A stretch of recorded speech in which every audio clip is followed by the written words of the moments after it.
YG와 JYP의 책걸상. 책에 관한 걸쭉하고 상큼한 이야기. YG와 JYP의 책걸상이 찾아왔습니다. YG 강량구입니다. JYP 박재영입니다. 박평 박혜진입니다.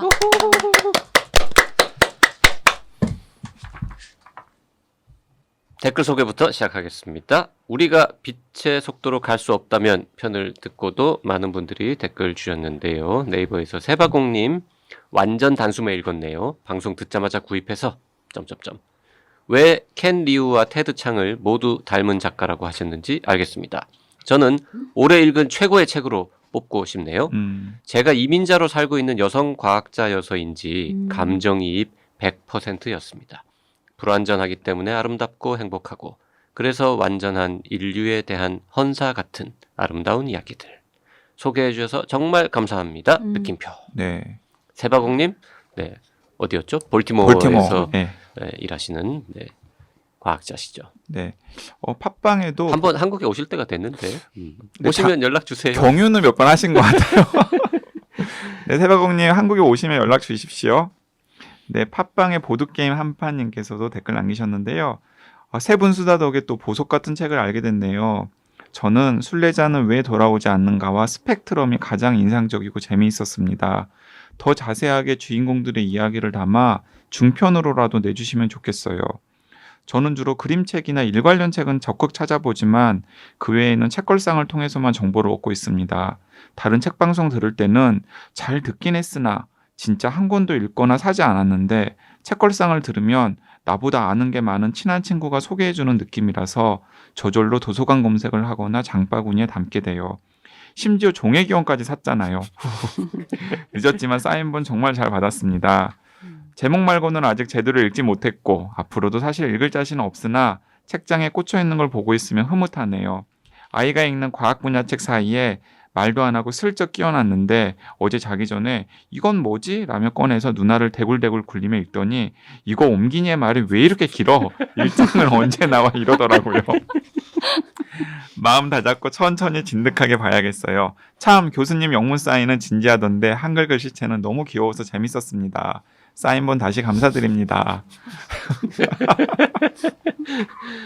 장대익 교수가 TMT 계열인가 보죠. TMT 네. 계열이고 원래 TMT 계열이에요. 술자리에서도 TMT 계열이시고 요즘에 그 찰스 다윈을 빙의하셔가지고 본인이 다윈인 줄 알고 요즘 살고 계시다고 네, 소문이 자자합니다. 팟빵에서 푸듀 101님 우리가 빛의 속도로 갈 수 없다면 읽으면서 듣고 있습니다. 와우. 스펙트럼까지 읽다가 방송을 듣고 있는데 관내 분실의 설정이 새롭다는 부분에서 YG가 유빅 얘기를 해주지 않을까 기대했습니다. 저는 얘기 듣자마자 필립 K. 딕의 유빅을 떠올렸거든요. 유빅이 뭡니까? 그러니까 필립 K. 딕이라고 하는 SF 소설가는 알고 계시죠? 뭐 있다는 건 알죠.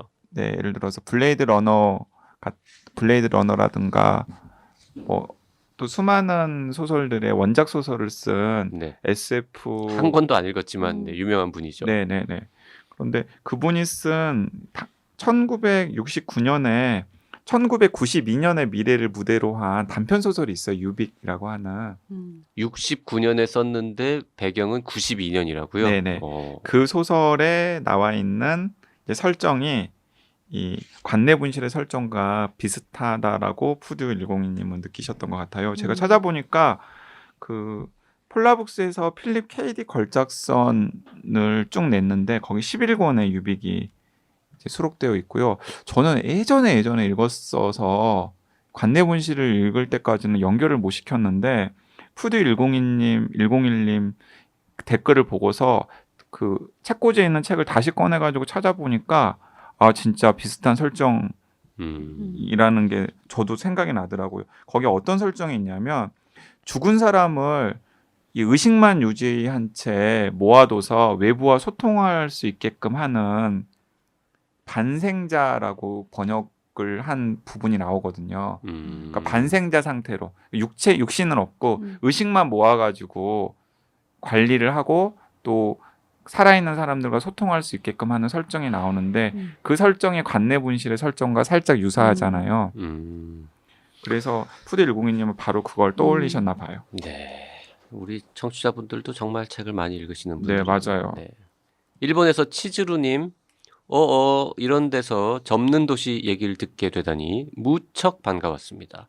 저는 접는 도시를 켄 리우가 편집한 중국 SF 단편집에서 접했고 너무너무 재밌다고 친구들에게 강추했던 적이 있습니다.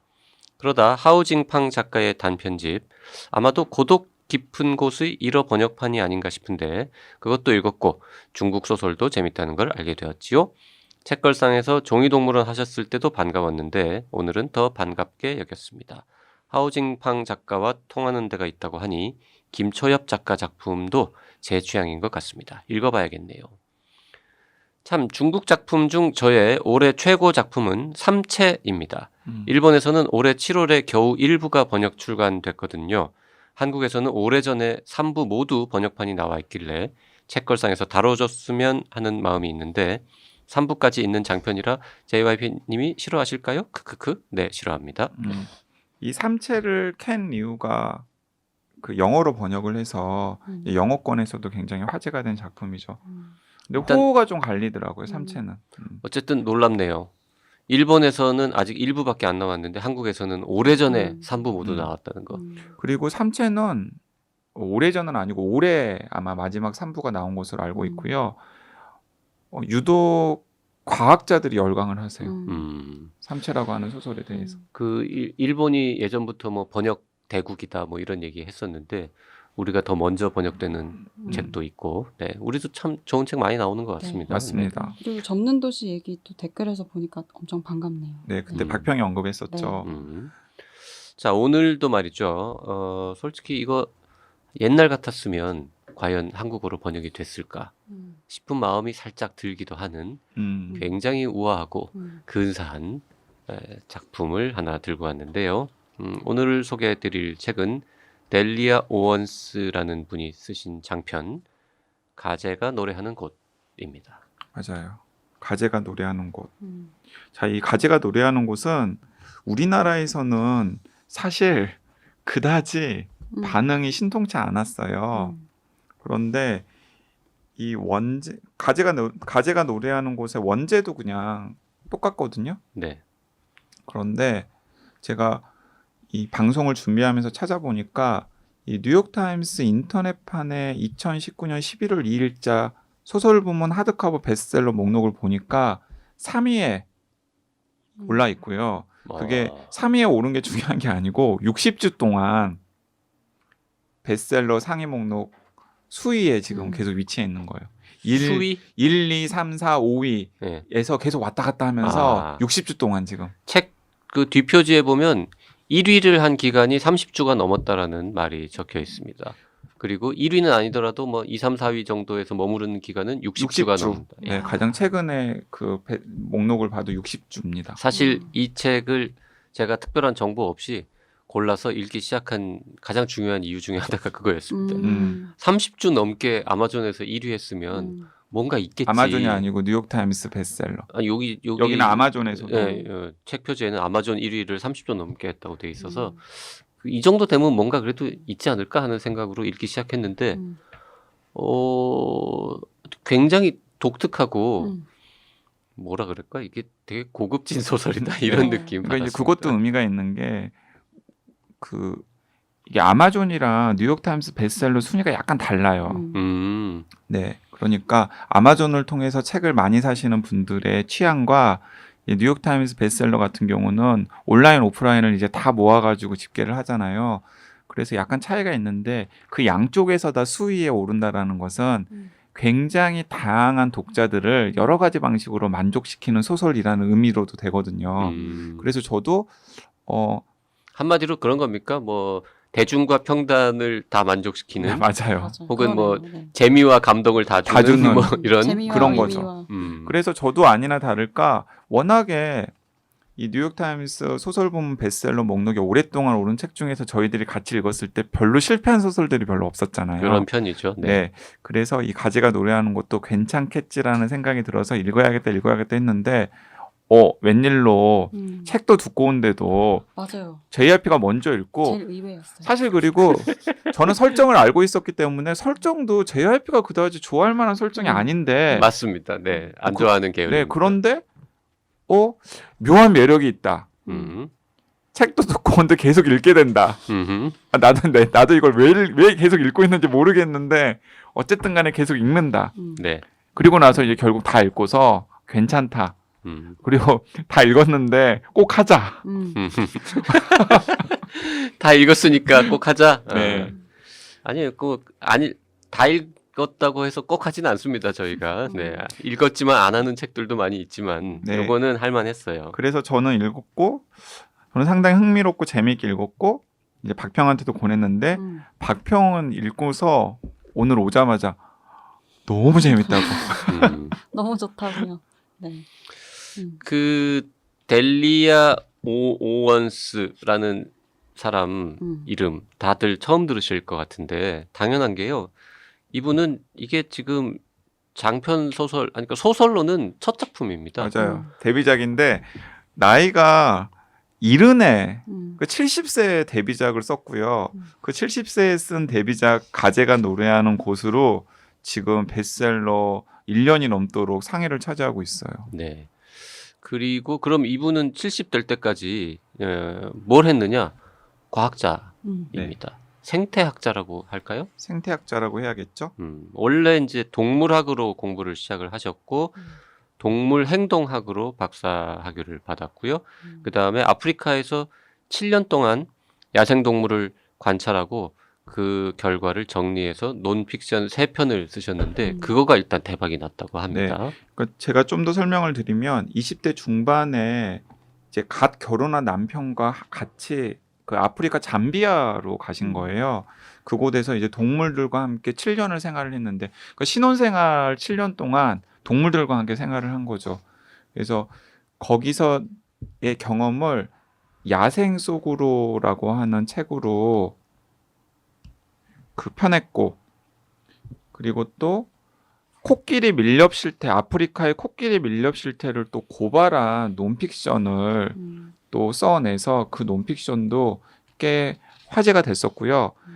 그 3권의 논픽션을 펴냈는데 그 3권의 논픽션을 다 이제 남편이 마코 오원스라고 하는 사람인데 델리아 오원스랑 마코 오원스랑 이제 같이 펴내서 그것만으로도 이제 화제가 되었던 분인데 그 다음에 10년간의 준비랑 집필 기간을 거쳐가지고 낸 소설이 가제가 노래하는 곳인데 본인도 이 소설이 이렇게 많은 사람들에게 팔리고 또 화제가 될 줄은 전혀 예상도 하지 못했다라고 그러더라고요. 자, 이게 이제 왜 그렇게 미국에서 많이 팔렸는지, 한국에서는 그렇게 많이 팔리지 않는지 이런 얘기를 나중에 아마 기회가 되면 할 것 같은데 일단 뭔 스토리가 지금 들어있는지 이게 지금 한 450쪽 넘는 두꺼운 책인데 시간적으로 보면은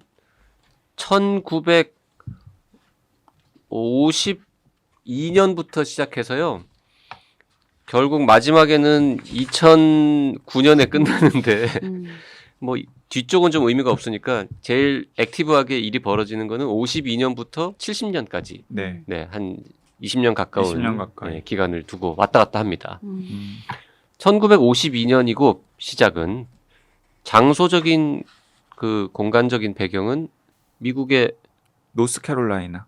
그 습지가 있는 네. 네, 촌동네 마을입니다. 그러니까 이제 플로리다 주가 있고 플로리다 주 위에 사우스캐롤라이나가 있고 그 위에 노스캐롤라이나가 있는데 그 위에는 이제 그 버지니아인가요? 그러면? 네. 그 노스캐롤라이나 주의 대서양을 면한 곳에 습지 형태의 촌동네가 있는 거죠. 해안습지. 네, 해안습지. 그 해안습지 근처의 촌동네에 사는 카야라고 하는 여자 주인공이 이 가제가 노래하는 곳의 주인공이고 사실 이 가제가 노래하는 곳은 카야라고 하는 소녀의 성장 소설이라고 해도 무방하지 않겠죠. 뭐 그럴 수도 있겠죠. 네네, 성장 소설로 읽어도 무방하지 않습니다. 그 지금도 뭐 전 세계 곳곳에 습지도 있고 촌동네도 있겠지만 아무리 여기가 미국이라고 해도 50년대 초반에는 진짜 시골이 이었단 말이죠. 음. 그리고 당연히 뭐 인종차별 이런 것도 있고 사회 인프라도 굉장히 지금에 비하면 비교할 수 없을 정도로 취약하고 그런 시대가 지금 배경인데 뭐라 그럴까 부동산 가치가 전혀 없는 습지 마을에 집이 한 채 있고 거기에 한 가족이 살기 시작을 한 게 시작인데 누가 제일 먼저 떠나죠? 엄마가 제일 먼저 떠나던가? 이때 이 이제 집안의 여러 가지 아버지가 너무- 여러 가지 불운이 있는데 2차 세계 대전 참전했던 아버지인데 그 참전했을 때 다쳐가지고 상위군. 네, 상해 군인이라고 하죠. 그래서 정상적인 직업을 얻는 게 굉장히 어려운 상황인데 어머니는 부잣집 딸인데 어떻게 하다 보니까 그 남편한테 사기 결혼 비슷하게 당한 거예요. 네. 따지고 보면 그런 경우 많이 있으니까 조심하셔야 돼요. 그래서 하여튼 돈이 없어가지고 그 버려진 땅 습지 같은데 네, 집을 밀리고 짓고. 밀리고 네. 와서 그 노스캐롤라이나의 대서양을 면한 아무도 살지 않는 그 촌동네 습지까지 와서 거기서도 누구도 소유권을 주장하지 않는 가장 척박한 습지에다가 허름한 나무집 같은 것들을 판잣집 지어놓고 같은 판잣집 같은 걸 지어놓고서 삼남매인가요? 삼남매. 삼남매를 이제 키우는 고단한 어머니인데 카야가 굉장히 어렸을 때 그 어머니가 더 이상 견디고 버티지 못하고 떠나버리는 거예요. 거기서부터 소설이 시작이 됩니다. 자, 엄마는 떠났습니다. 그 다음에 오빠가 또 떠나죠. 네. 네. 그리고 언니도 떠나죠. 언니는 먼저 떠났고 먼저 떠났고 오빠도 나중에 떠나고. 그래서 하여튼 그 척박한 곳에 별로 이렇게 능력 없는 무책임한 아빠하고 능력 없고 술 많이 마시고 술 마시면은 폭력적으로까지 폭언. 변하는 그런 아빠하고 이 어린 카야. 네. 시작할 때는 몇 살이었죠? 7살, 7살, 6살? 8살 뭐 그 무렵에 45년생이니까 카야가 52년 7살. 7살. 네. 7살 카야 엄마랑 언니 오빠가 다 떠나고 술주정뱅이 때리는 나쁜 아빠랑 단둘이서 총구석에 처박혀 있는 불쌍한 네. 소녀 카야. 거기서 시작합니다. 그래서 5남매였네요. 5 네. 아이 중 막내. 그리고 글도 모르고 음. 그리고 학교도 다니지 않고 음흠.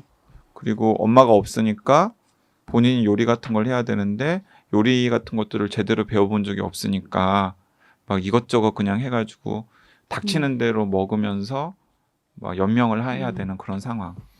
그 책에 계속 나옵니다만 그래서 그 약간 좀 멀리 나가면 다른 타운이 있는데 거기에서도 이제 습지 소녀라고 네, 부르는 늑대 아이처럼 거의 그런 네. 분위기입니다. 네. 늑대 아이처럼.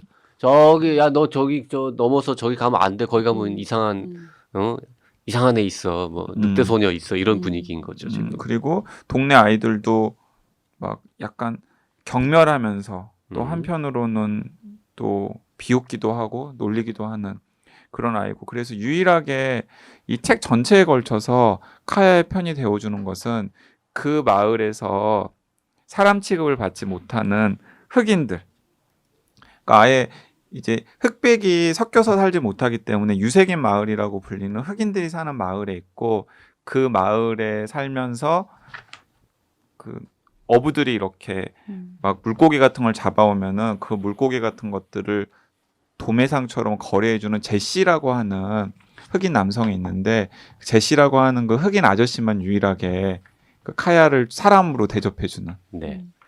그 이걸 영화로 뭐 만든다는 이야기가 있었던 것 같은데. 미국에서 이 가제가 노래하는 곳이 또 인기를 얻는데 도움을 준 게 그 리즈 위더서푼이라고 하는 영화 배우인데 그 리즈 위더서푼이 북클럽을 운영을 하나 봐요. 그래서 이 북클럽에서 가제가 노래하는 곳이 너무 감명 깊게 읽었고 꼭 읽어보세요라고 추천을 해서 화제가 되었고 그 연장선상에서 자기가 제작을 하고 자기가 그 카야 역할의 주연을 맡아서 영화를 만든다고도 하더라고요. 그러니까 그 리즈 위더스푼 그분이 이제 말하자면은 그런 거죠. 그 미국의 책걸상 같은 거를 진행하는 그렇죠. 거잖아요. 그렇죠. 맞아요. 미국의 책걸상. 그렇죠. 네. 미국의 YG네 뭐 그러니까. 저는 마구 웃겨넣는. 선뜻 제가 고개를 못 끄덕이겠어. 다른 사람도 아니고 리즈 위더스폰이라고 하니까.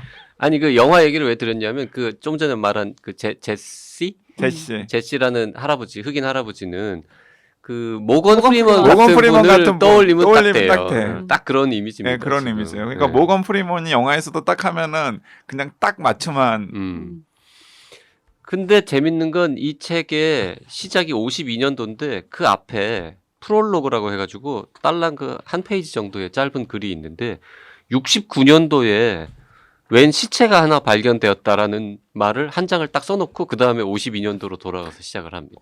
그러니까 이 소설은 카야의 성장 소설인과 동시에 69년에 습지에서 일어난 살인 사건으로 추정되는 한 남자의 살인 사건을 해결해가는 뭐 추리물이기도 하죠. 네. 그러니까 이 소설이 진짜 저는 이런 소설이 다 했지라는 생각이 들었던 게, 그러니까 연애 소설의 그렇죠. 측면이 되게 강해요. 그래서 연애 읽으면서 소설. 정말 그 연애 소설 때 좋은 연애 소설을 읽을 때 우리가 느끼는 그런 감정적인 동요 막 이런 것들이 있습니다. 그런데 시작할 때는 이제 이 작품이 스릴러의 요소를 가지고 있다. 우리는 추리를 해야 하고 뭔가 이 살인 사건의 용의자가 있을 것이고 뭐 이런 그렇죠. 이제 설정들이 나오고, 체이스가 죽었는데 심지어 살인인지 사고사인지 실족사인지 이것도 알 수가 알 수 없어요. 없는 그 상황이죠. 그 습지대에 있는 늪지대는 아무런 발자국도 없고, 그러니까 어떻게 예상할 수도 없는 그런 사건이 벌어지고,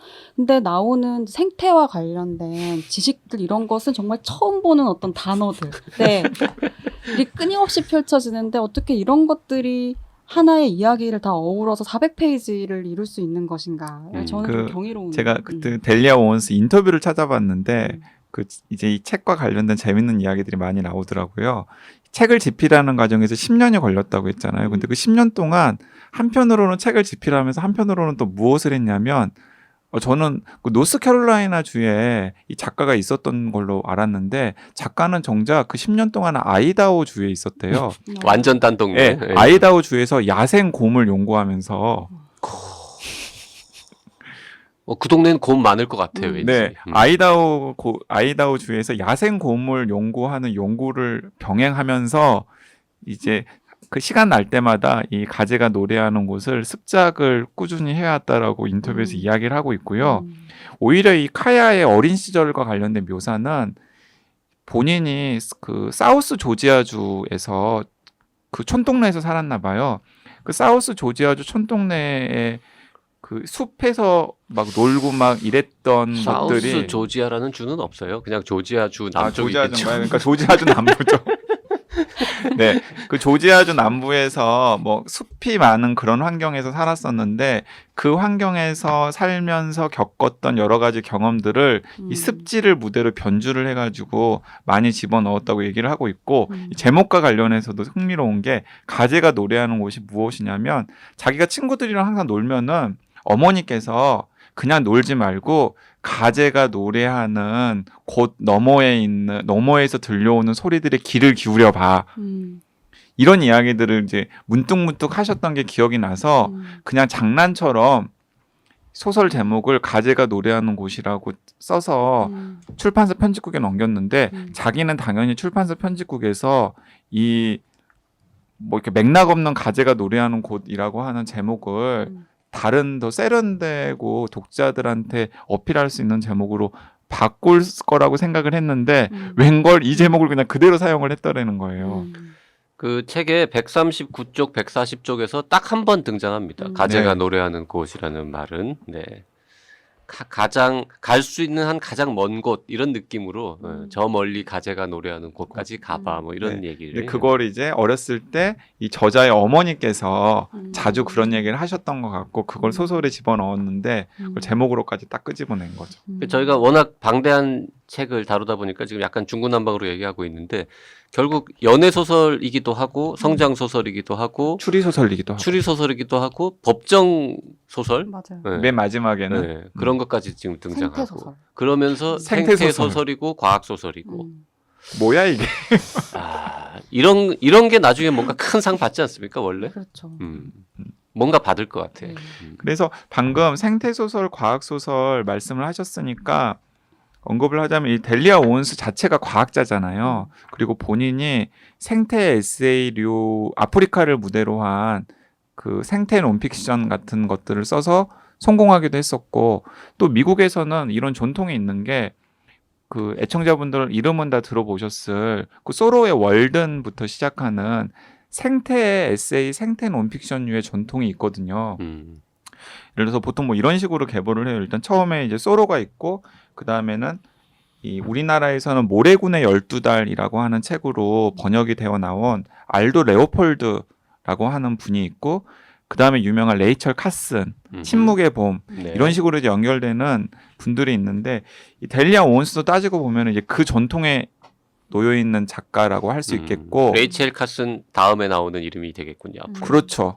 그런데 델리아 오온스 같은 경우는 본인이 생태 논픽션을 몇 편 썼는데 거기서 만족하지 않고 그런 정서들을 다 긁어 모아가지고 이 가제가 노래하는 곳이라고 하는 소설로도 써내신 것 같고 또 되게 흥미롭게도 뭐냐면 그 소로도 그렇고 알도 레오폴드도 그렇고 레이첼 카슨도 그렇고 최근에 델리아 온스까지 미국에서는 그런 시장이 있는 것 같아요.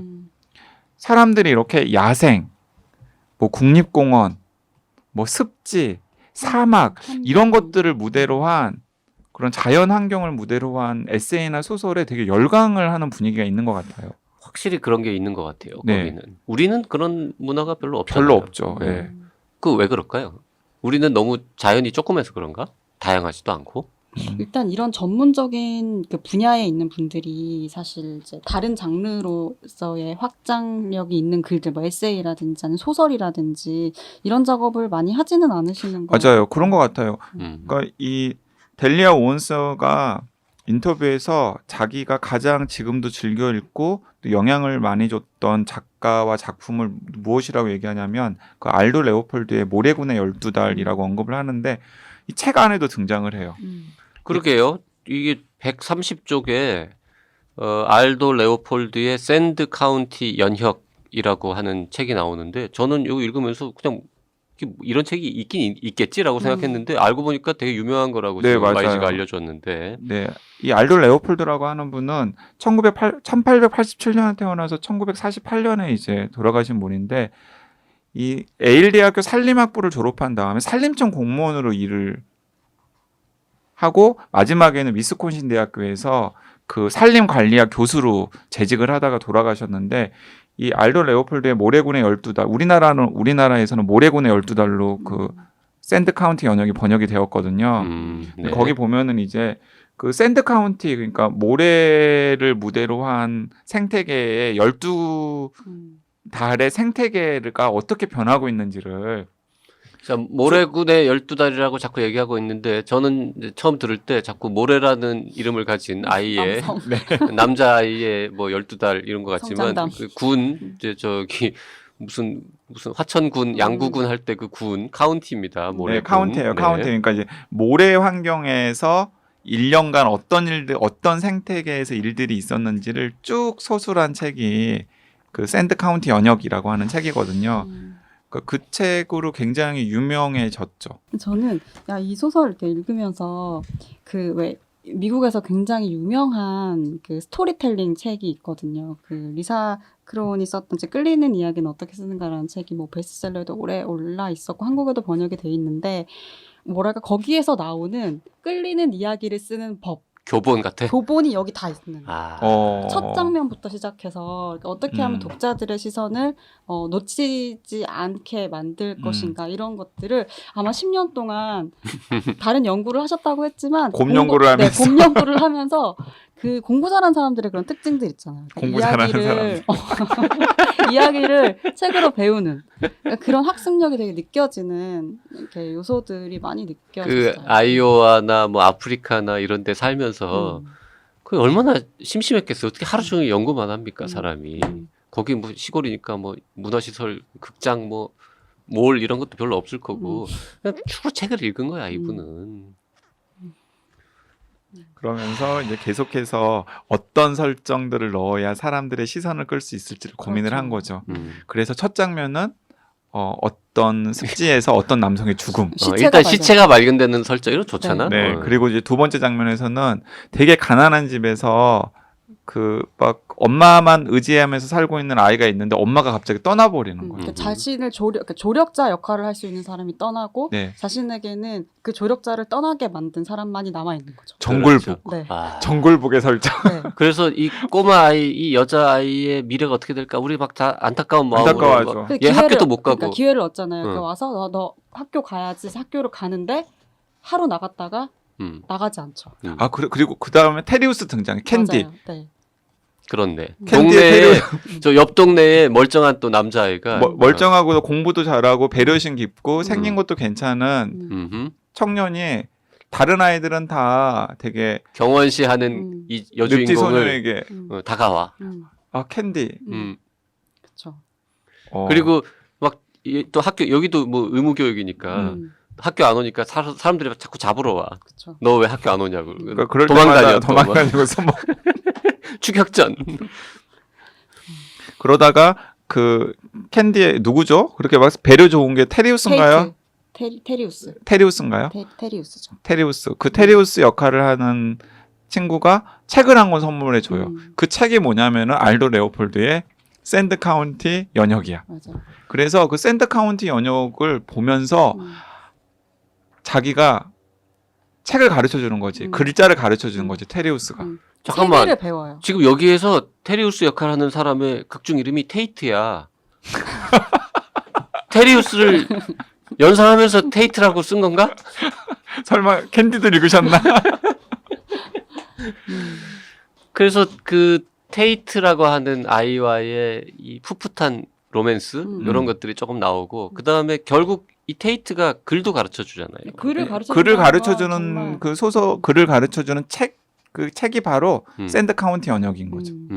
샌드 거기 나오는 카운티 연역을 이렇게 단어를 단어들 하나씩 보면서 그러니까 독학을 하는데 글자도 공부하면서 생태 공부까지 하는 거죠. 그 알파벳을 배우고 글을 배우는데 처음 그 활용했던 책이 생태학 책이 아니라 뭐 해리포터 같은 거였으면 세계적인 작가가 될 수도 있었겠네. 그러면 그렇죠. 하여튼 그래서 이제 이 아이가 성장해 나가고 학교는 계속 안 가지만 혼자서 그 자연 환경을 관찰하고 그림 그리고 하면서 또 엄마가 또 그림에 소질이 있었는데 그래서 엄마가 아마추어 화가였던 거예요. 그래서 그 부잣집 딸이었으니까 어렸을 때부터 이제 화구를 사가지고 그림을 그리는 게 취미였고 그걸 이제 그 사기 결혼 당하고 나서도 가지고 왔었는데 그래서 귀여운 막내딸한테는 그림 그리는 방법도 가르쳐주고 직접 그려보기도 하고 막 그랬던 거죠. 이제 그 연장선상에서 이 아이도 글자를 배우면서 계속해서 자기 주변의 습지의 모습을 막 스케치하고 막 그러는 거죠. 자, 그래서 뭐 워낙 어릴 때니까 그 테이트 오빠가 뭐 글도 가르쳐주고 약간 분위기 이렇게 알콩달콩 뭐 이렇게 꽁냥꽁냥 이런 것도 있지만 뭐 특별한 일은 일어나지 않고 세월이 쭉 흘러갑니다. 계속해서 이 시점이 계속 왔다 갔다 해가지고 넉넉히 읽으면은 책을 이해를 잘 못하는데 아이가 결국 자라가지고 사춘기가 되고 소녀 꼬맹이에서 이제 소녀 숙녀로 점점 커가면서 이 여자아이의 일상 얘가 이제 계속 뭔가 말하자면 돈도 벌어야 되고 뭐 해야 되니까 돈벌이 하는 장면도 이제 나오죠. 네. 돈을 주로 이제 물고기를 잡아서 그 습지에서 있는 물고기라던가 아니면은 어패류 같은 것들을 그 수렵 채집해가지고 홍합 이런 거 수렵 채집해서 누구한테 갖다 주면 아까 그 얘기했던 모건 프리먼이 주인공으로 나오면 제시한테 갖다 주는 거예요. 그러니까 이 여자아이는 학교도 안 다니지만 그리고 숲속에 혼자 살아가지고 뭘 제대로 이렇게 할 줄 결국 이제 아버지도 나중에 떠나버려요. 아버지도 없거든요. 혼자 삽니다. 그래서 혼자 살다 보니까 뭐 아무것도 할 수 있는 게 없는데 전기도 안 들어와, 뭐 TV도 없어. 대신에 이 친구가 잘하는 거는 이제 자연 뭔가 채집, 수렵 채집, 관찰 이런 거 잘하고 그 다음에 배를 기가 막히게 잘 몬다는 거. 그게 이 카야의 특기죠. 그걸 살려서 이제 물고기 잡고 홍합 채취해가지고는 팔고 이러면서 뭐 이것저것 생활을 영위하는데 이 첫 페이지에서 시체로 발견된 이 남자가 그 무렵 때문에 등장하잖아요. 맞아요. 네. 사실 그 이제 저는 테이트라는 이제 이 카야에게는 사실 자신에게 세계를 알려주고 세상에 언어를 준 사람이나 다름없는 사람인데 테이트가 또 다시 자신을 떠나잖아. 그렇죠. 다른 사람을 만나서. 그러니까 테이트가 결국 고등학교를 졸업하고 똑똑한 친구였기 때문에 약간 멀리에 있는 대학으로 가는데 거기 대학이 애틀란타 보스턴 아니었나? 뭐 하여튼 어디 먼 곳에 있는 대학으로 갑니다. 네, 대학으로 가는데 그 대학에서 당연히 이제 좀 더 넓은 세상을 보게 되잖아요. 마음이 흔들리죠. 내가 과연 끝까지 카야를 책임질 수 있을까? 그리고 내가 카야한테 돌아가면 돌아가면서 돌아갔을 때 내가 포기해야 될 것들에 대한 여러 가지 것들이 막 미련이 생기면서 카야랑 약속한 날에 다시 카야한테 가지 못하고, 그러니까 카야는 자기에게 세계 같은 세계와 통하는 유일한 존재마저도 떠난 상실감 같은 걸 느끼게 되죠. 그 틈을 이제 그 마을의 한량 하나가 파고들죠. 체이스. 네. 자, 지금 찾아봤는데 되게 먼 곳이라고 우리는 느꼈기 때문에 YG는 애틀란타, 뭐 JYP는 보스턴 뭐 이렇게 얘기했는데 지금 찾아봤더니 바로 옆에 있는 채플힐이네요. 같은 노스캐롤라이나 주고 채플힐은 듀크랑 노스캐롤라이나 대학이 있는 나름 교육 도시거든요. 이제 제일 가까운 데인데 사실은. 근데 이제 카야가 워낙에 동떨어져 있어. 카야는 그냥 거기서만 사니까 완전 진짜 먼 곳이었던 그러니까 이제 이 소설에서 보면은 되게 먼 곳으로 간. 되게 먼 곳으로 느껴지지만 차 몰고 갈 수 있는 곳이었는데, 네. 어쨌든 그렇게 해서 잠시 떠났던 이 테이트의 빈틈을 파고든 체이스라고 하는 그 빈틈을 파고들었으니까 이름이 체이스구나. 계속 이 여자 쫓아다니고 이러니까. 그러네. 다 의미가 그러네요. 있네. 우리도 다 이름 지을 때 동백이도 다 동백이가 맞아. 어울리니까 동백인 거고 용식이도 왠지 용식이가 어울리잖아. 이게 체이스, 테이트, 다 테리우스 이게 다 연결이 되어 있다는 놀라운 사실을 지금. 역시 책은 독자의 것이다. 자, 여기까지 얘기하고 델리아 오원스가 이걸 혹시 영어로 통역을 해서 들으면 뭔 소리들이야. 자, 이것 말고도 할 얘기가 더 많은데요. 시간이 많이 지나서 더 많은 이야기는 다음 시간에 이어가도록 하겠습니다. 오늘은 여기까지만 하죠. 네, 감사합니다. 고맙습니다.